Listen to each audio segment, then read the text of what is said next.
Hello, and welcome back to Pixie's Projects. Today we are on day 4 of our Halloween countdown, so we're getting close to the end. Just a reminder, the last video will definitely be longer than 15 minutes. Today's video is actually much shorter than 15 minutes. So, like I said in the beginning, I'm trying to get each of these images done within a 15-minute time frame and speeding them up if I need to. But the last day, we need to finish 3 pictures and make a background on this, or finish it off however we're going to finish it off, which we still don't know. So today we're doing this bug, butterfly, it might be a moth, I'm not entirely sure. We're using the blue, green, teal that we've been using throughout the image to start the leaves. And I'm not sure what our backup color on that is, but while we're waiting, I just wanted to ask how everybody's doing today. I hope everybody's having a great day. I hope you got a lot accomplished if you wanted to, and if you didn't, I hope you relaxed. It's very important to relax. So yeah, we're just coloring this in, and we'll see where we wind up from here. Been having a lot of trouble sleeping lately, so I've been having a lot of good ideas and not a lot of time to implement them, and that's been difficult. Does that happen to you? Like, where you are like, I've got these great ideas, and then you have no energy to do any of them? That's where I'm at. But right now we're coloring in with our yellow-green, and if you can't tell, day 4, we're quite a way through this. I have a tendency to stick to as much of a limited color palette as I can. I don't try to use all the pencils in my set. I think at the end, an image looks more cohesive with the less colors I add to it.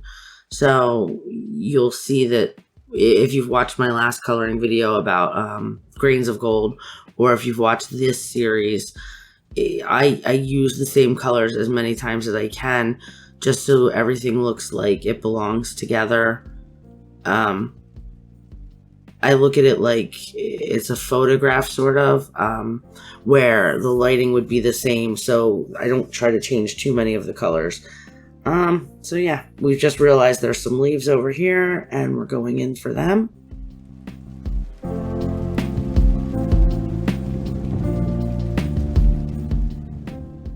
And I just have to say, for everybody who stuck around and watched all of this, thank you for being here while I learned what I was doing.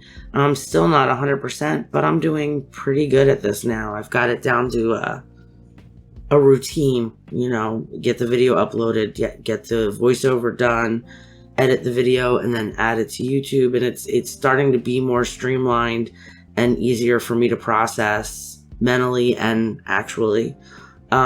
And I'm really enjoying doing this and having people respond and let me know what they want to see. I've had viewer requests now, and I'm getting to all of them because I really want to give you guys what you want to see. That's the reason I started this. So yeah, now we're just going in and coloring the body of the bug with the black.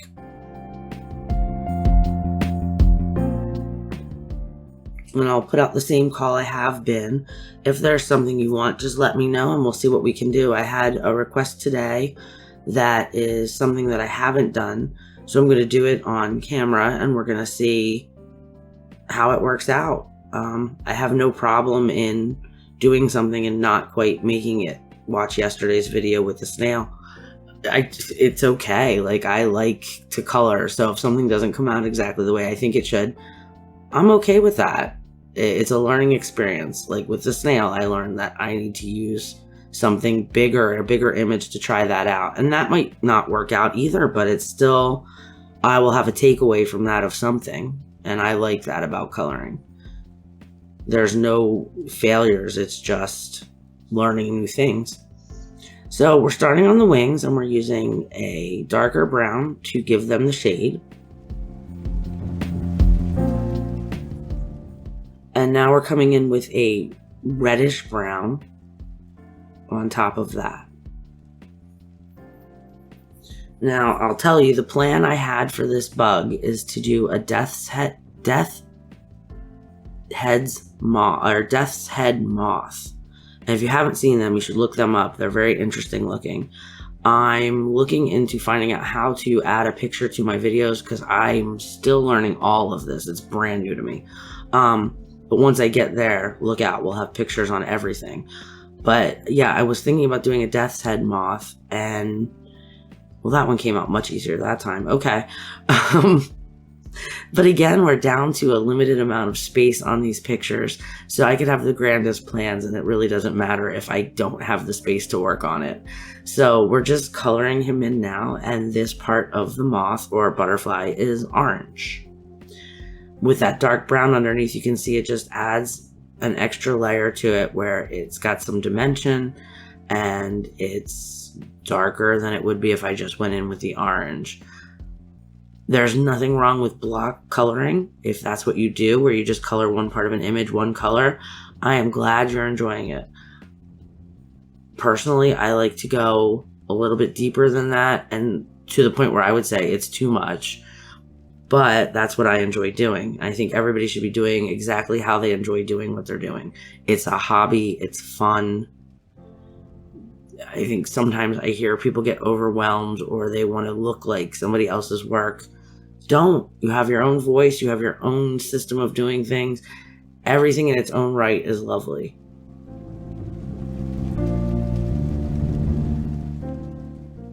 We've also decided to use the exact same colors on these two parts of the wings as well.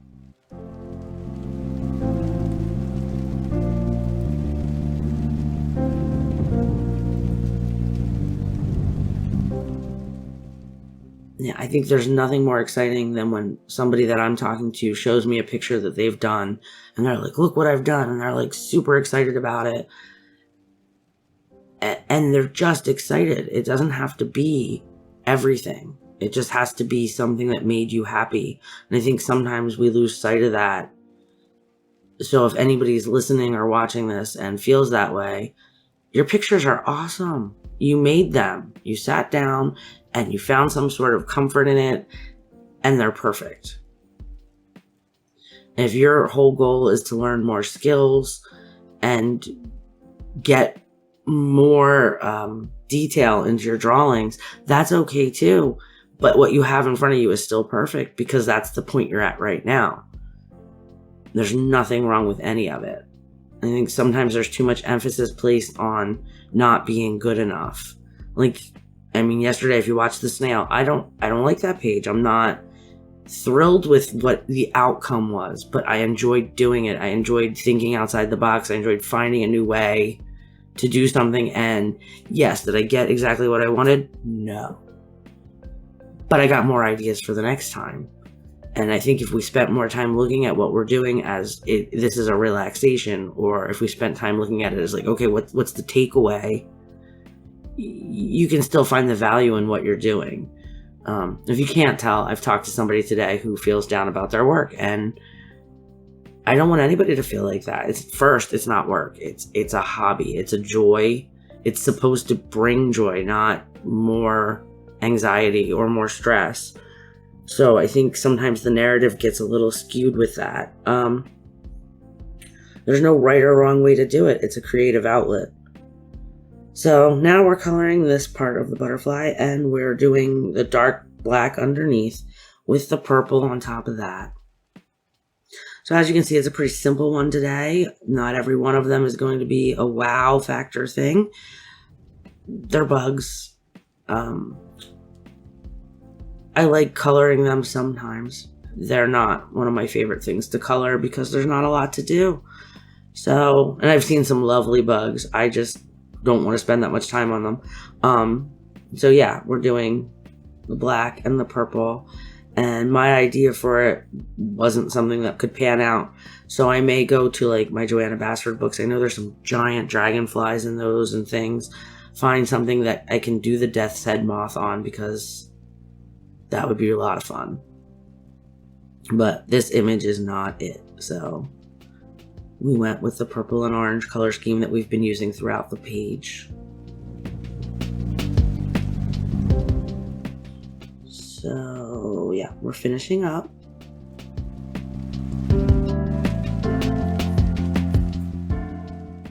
And let's see what our last color is. If it's the lavender again. Yep.